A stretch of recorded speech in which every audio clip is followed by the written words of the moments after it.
Mon ami, aujourd'hui j'aimerais qu'on parle rapidement du marché automobile français pour l'année 2020. Parce que tu le sais, année un petit peu difficile, oui c'était chaud, oui on s'est mangé une pandémie dans la tête et bien évidemment ça a un impact négatif d'une certaine manière sur le marché automobile. Mais surtout ce classement du top 10 des ventes françaises nous permet d'être un petit peu plus réaliste, de repositionner un petit peu les choses dans leur contexte et d'arrêter d'avoir dans les commentaires des gens qui vont dire BMW, Volkswagen, Audi c'est les meilleurs parce que dans la réalité, ça coûte des sous et les Français ils en ont pas forcément une tonne, donc à travers ce classement on peut voir un petit peu où se situent les besoins des Français. Surtout ce qu'il faut noter c'est que en 2020 le marché automobile français a livré 1 650 000 véhicules, ce qui représente une diminution de 25,5% en moins par rapport à l'année 2019. Et parmi ces 1 650 000 véhicules, 21,5% étaient des véhicules électrifiés, c'est-à-dire hybrides ou électriques. Et ça, c'est quand même un chiffre qui est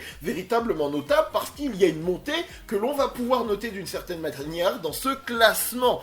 Et ce qu'il faut également noter, c'est que sur le mois de mars 2020, les livraisons de véhicules ont diminué de 72%. Sur le mois d'avril 2020, elles ont diminué de 88% par rapport à l'année précédente. Ce qui te montre qu'il suffit d'une petite pandémie et d'un gros confinement dans la face pour complètement stopper le marché. Malgré tout, ça s'est pas si mal passé que ça.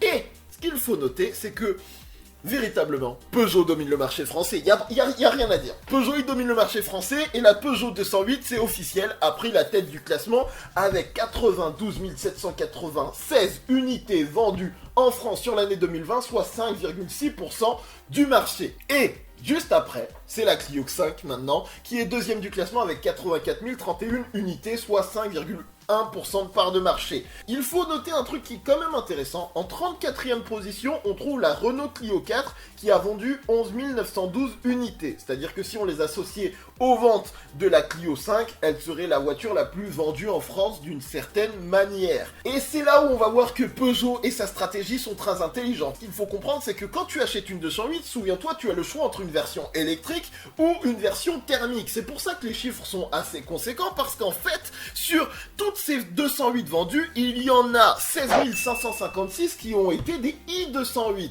Parce que, évidemment, l'État pousse à acheter des véhicules électriques. Rappelle-toi, Peugeot a une stratégie intelligente, en plus d'un design qui, disons-le, a de la gueule et plaît à beaucoup de monde. Troisième position, on trouve le Peugeot 2008 avec 66 698 unités.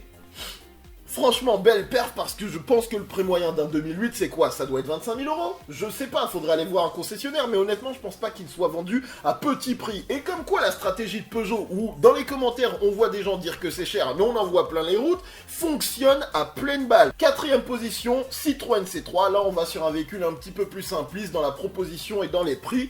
Ensuite, en cinquième position, Renault Captur 2 avec 54 597 exemplaires, ce qui montre que après la petite voiture pseudo-citadine, parce qu'une Clio, une 208, ça a pris du volume, et bien les SUV ont quand même toujours le vent en poupe, avec 2008 et Captur tout de suite derrière. La Dacia Sandero avec 53 354 exemplaires pour 3,2% de part du marché résiste très fortement grâce à son prix attractif. Et clairement pour moi en 2021 elle va remonter avec la nouvelle génération que je vous ai présentée en vidéo.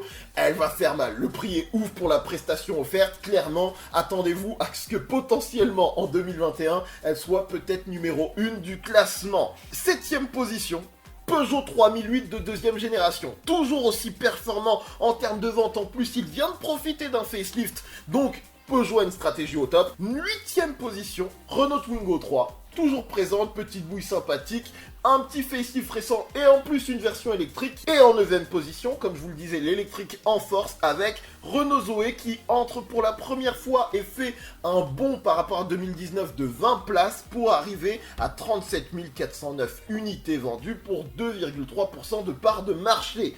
Et clairement, ça va être l'élément qu'il faudra surveiller en 2021, le positionnement des véhicules électriques. Parce que ça commence à devenir tendu, et ce qu'il faut prendre en compte, c'est que avec les aides gouvernementales, c'est logique, ils prennent de plus en plus de parts de marché. Et enfin, en 10ème position, Peugeot 308 de deuxième génération, 36 575 unités vendues pour un véhicule de 2013. c'est assez bluffant. Franchement, pour un véhicule qui arrive entre guillemets en fin de vie, à être encore bien présent comme ça, on en voit plein les rues, il traverse le temps alors qu'il profite même pas du nouveau travail de design Peugeot.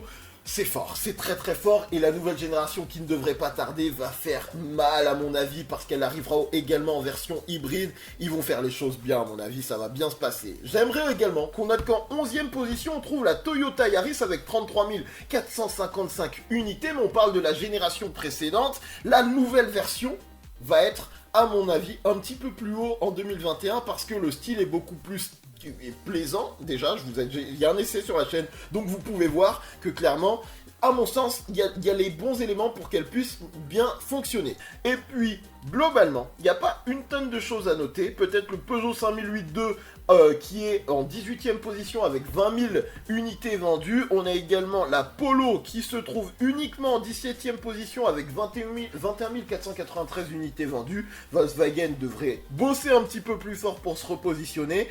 Et on peut également noter du côté de Peugeot qui reste quasiment premier sur tous ces segments que la 508 de deuxième génération est 41e des ventes avec 10 108 unités pour 0,6% de part de marché. Ça paraît bas, mais écoutez où se situe le Renault Talisman. 3647 unités vendues, 0,2% de part de marché et 97e dans le top 100 français des ventes des véhicules vendus aux particuliers. Donc, en fait, la perf de la 508 est pas si mauvaise que ça quand on regarde un petit peu la concurrence. Il faudrait que je trouve la Skoda Octavia. Ah non, Skoda Octavia, 91e, 4130 unités, 0,3%. Les berlines, c'est toujours compliqué, malheureusement. Mais globalement, vous pouvez le voir, Peugeot a une stratégie qui est très intelligente. Vendre des véhicules qui ont du style, clairement ça plaît, qu'ils vendent un petit peu plus cher, et certains pourraient dire oui, c'est trop cher Peugeot, mais la gueule et la proposition intérieure font que le client est prêt à faire l'effort. Ça a d'ailleurs également bien marché pour la Clio 5, qui avec sa mise à jour, qui vraiment fait un bel effort à l'intérieur, la positionne toujours au top dans les ventes, et clairement, faire des véhicules qui sont à la fois thermiques et hybrides électriques en même temps est une stratégie qui semble payer pour Peugeot, qui obtient en 2020 18,1% de part de marché. C'est costaud. Pour être précis, Renault a vendu environ 13 000 véhicules de plus que Peugeot en 2020, mais dans les faits, Peugeot est leader sur quasi tous les segments où il est présent en France, donc yep, c'est les boss. Et honnêtement, pour avoir testé quasiment tous les... Oups.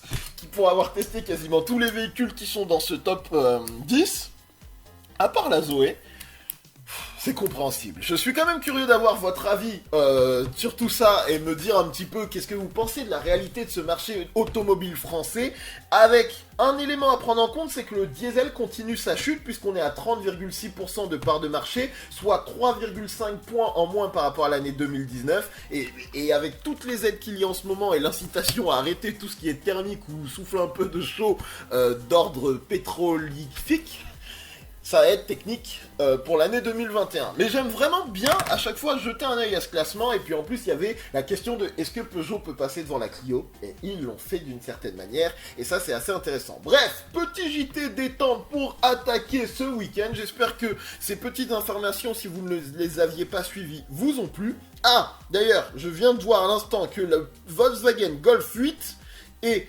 51e du classement avec 8913 véhicules vendus en 2020. Ce sera intéressant de voir un petit peu la perf qu'elle fera en 2021, donc cette année logiquement, mais il y a, vous le savez, un petit peu de polémique, et apparemment il y a eu des problématiques sur les livraisons concernant la Golf 8, donc certainement qu'elle sera plus haut pour l'année 2021, qui sera une année pleine pour la Golf 8 et sans pandémie. Bref, c'est pas dit non plus que cette année 2021 soit très sympathique pour le marché automobile. On va voir comment les choses se passent. En tout cas, les amis, je vous envoie plein de bisous. J'espère que tout ça vous a plu. J'ai perdu ma voix au passage. Allez, on arrête là et à très bientôt pour la vidéo. Il y a du stock, faut juste que je me motive et que je me remette dans le bon mood. C'est fini. Ciao.